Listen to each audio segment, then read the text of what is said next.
Hi friends, இது Sandhya healthy cooking channel. இன்றைக்கி இந்த வீடியோவில் நம்ம ஒரு அன்பாக்சிங் தான் பார்க்க போகிறோம். இது என்னென்னா, ரொம்ப நாளாக நம்ம வந்து ஆட் டூ கார்ட்டில் சேவ் பண்ணி போட்டு, இப்போ வாங்கலாம், நாளைக்கு வாங்கலாம் அப்படி இப்படின்ட்டு யோசித்து வாங்கின பொருள் தான்.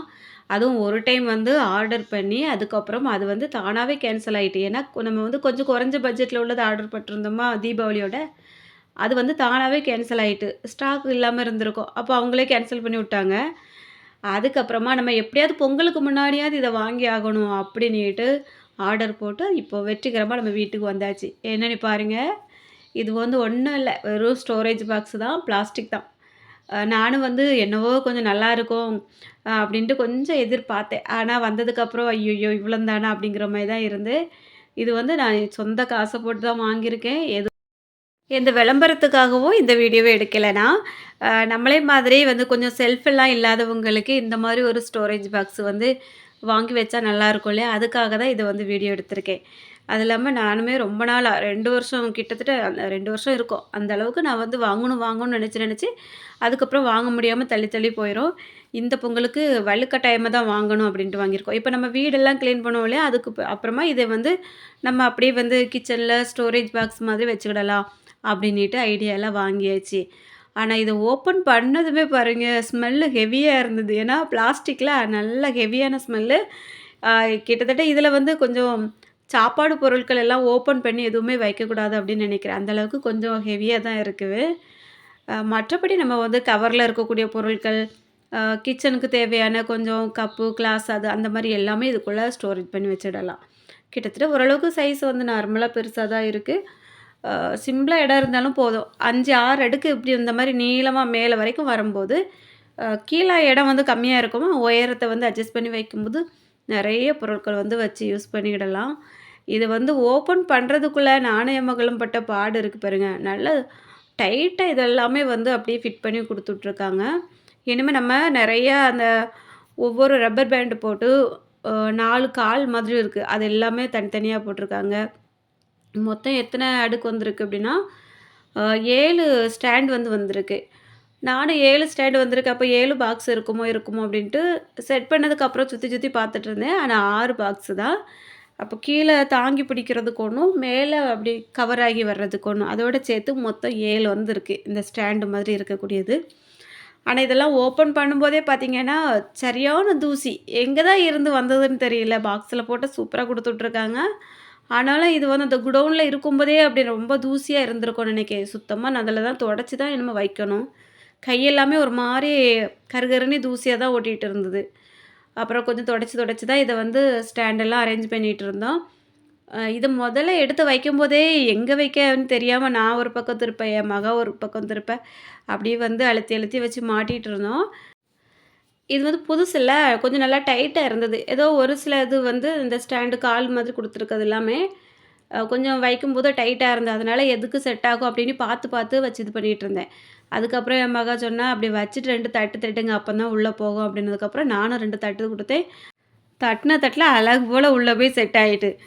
பிள்ளைங்க தான் தட்டி கொடுத்தா தான் வேலை செய்யாங்க அப்படின்னா, இதுவும் தட்டினா தான் வேலை செய்யுது அப்படின்ட்டு கிண்டல் பண்ணி பண்ணி பேசி பேசி இருந்தோம். இதை வந்து அந்த ஸ்டாண்ட் எல்லாமே செட் பண்ணதுக்குள்ளே பயங்கர காமெடிலாம் நடந்துகிட்ருந்து. மாற்றி மாற்றி செட் பண்ணதுக்குள்ளே உங்களுக்கு ஒன்றும் தெரியாது, இப்படி இருக்கீங்களே அப்படி இப்படின்ட்டு ஒரே எண்ணெய் வச்சு கலாய்ச்சிட்டு இருந்தாங்களே. ஸ்டாண்ட் கால் போகலைன்னா நான் என்ன பண்ண முடியும் சொல்லுங்கள். நானும் ஒன்று ஒன்றையா மாற்றி மாற்றி வச்சு பார்க்க. அதுக்கப்புறமா இந்த முதல்ல மாட்டும்போது ரொம்ப கஷ்டமாக இருந்தா, அதுக்கப்புறம் ஒன்று ஒன்றா மாட்டும்போது ஈஸியாகிட்டு. இந்த மாதிரி அரேஞ்ச் பண்ணிவிட்டு அதுக்கப்புறமா எடுத்து பார்த்தா அப்படியே நம்ம இடுப்போட உயரத்துக்கு இருக்குது. ஏன்னா இது வந்து மொத்தம் 6 பாக்ஸ் வருது பாருங்க. எல்லாத்தையும் இந்த மாதிரி வந்து ஒன்று ஒன்றா எடுத்து அடுக்கிக்கிட்டேன். ஒரு சில நேரம் ஆன்லைனில் வாங்குகிற பொருட்கள் எல்லாமே ரொம்ப மோசமாக தான் வருது. ஒரு டைம் வந்து நம்ம கிச்சனில் இந்த ஸ்டோரேஜ் பாக்ஸ் வந்து இந்த ரவுண்டாக சுற்றி சுற்றி வரும் பாருங்க. அந்த பாட்டில் மாதிரியே இருக்கும். இந்த பல்பை சொருவி வச்ச மாதிரி இருக்கும். அது நம்ம கிச்சனில் இருக்குது. அந்த பாக்ஸ் பார்த்திங்கன்னா ஃபஸ்ட்டு வந்து ஒன்று ஆர்டர் போட்டு எடுத்திருந்தோம். அது வந்து வந்திருக்கும் போதே அந்த தட்டு மாதிரி சுற்றி சுற்றி வரக்கூடியது உடஞ்சி தான் வந்திருந்து. அதை மறுபடியும் ரிட்டன் போட்டுட்டு இன்னொன்று வந்தது. அது நல்லா இருந்தது. அது 3 வருஷமாக வச்சு யூஸ் பண்ணிகிட்ருக்கேன். ஆனால் ஆன்லைனில் எந்த பொருள் வாங்கினாலும் நம்ம வந்து உடனே அதை அன்பாக்சிங் பண்ணிவிட்டு நம்ம வந்து எல்லாமே சரியா இருக்கான்னு செக் பண்ணணும். ஏன்னா, அந்த பாக்ஸ் எல்லாமே நம்ம வந்து அங்கங்க தூக்கி போட்டு வேஸ்ட்டா போயிறக்கூடாது. அதில நம்மளோட அட்ரஸ், அந்த ஸ்டிக்கர் எல்லாம் இருக்கும். அதெல்லாம் கிழிச்சிறக்கூடாது. 1 வாரம் நமக்கு வந்து அது ரிட்டர்ன் வந்து குடுக்கலாம் அப்படின்னு குடுத்துருப்பாங்களே, அந்த 1 வாரத்துக்குள்ள நம்ம வந்து இதெல்லாம் சரி பண்ணி, நம்ம எல்லாமே ரெடி பண்ணி பார்த்துட்டோம். எந்த மிஸ்டேக்காவது இருக்கு அப்படின்னா தான் ரிட்டர்ன் போட்டா தான் உண்டு. அப்படி இல்லன்னா, எந்த உடைஞ்சு போன பொருளா இருந்தாலும், ஆவாத பொருளா இருந்தாலும் நம்ம தலையில தான் இருக்கும். அதனால நம்ம வந்து கொஞ்சம் உஷாரா தான் இருக்கணும். அ கடையில வாங்குறதுக்கும் இதுவும் பரவாயில்லன்னு தான் ஒரு சில நேரம் தோணும். ஏன்னா, எந்த கடையிலயுமே நம்ம போய் வாங்கிட்டு வந்ததுக்கப்புறம், வீட்டுக்கு வந்துட்டு ரிட்டர்ன் கொண்டுட்டு போனாலே நல்லா இல்லன்னா, அதெல்லாம் திரும்ப வாங்க மாட்டாங்க. அதனால அதுக்கு இதுவே எவ்வளவோ பரவால்ல, அப்படின்னுகிட்டு தான் ஒரு சில நேரம் தோணுது. இப்ப எல்லாத்தையும் செட் பண்ணியாச்சு.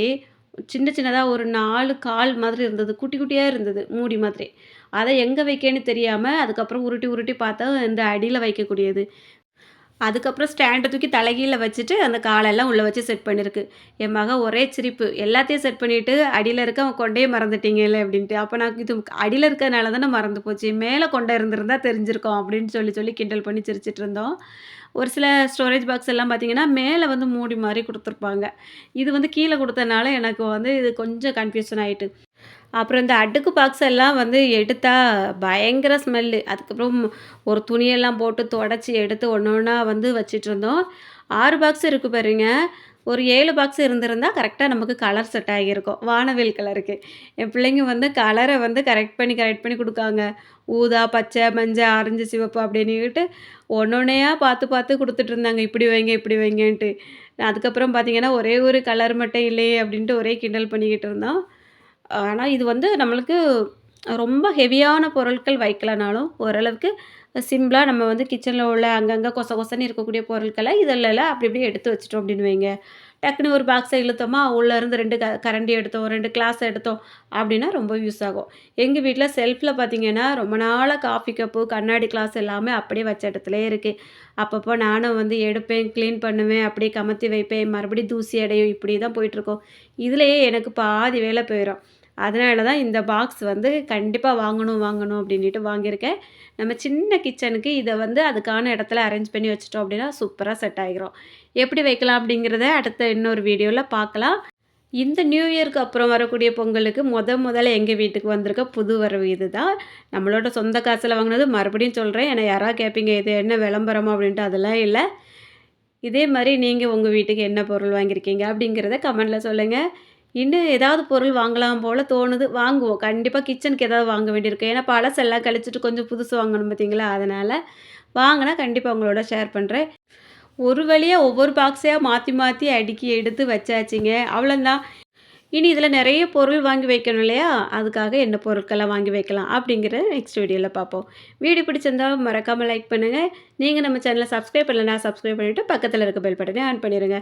இதுவரைக்கும் இந்த வீடியோ பொறுமையா பார்த்த எல்லாருக்கும் ரொம்ப ரொம்ப நன்றி. வணக்கம்.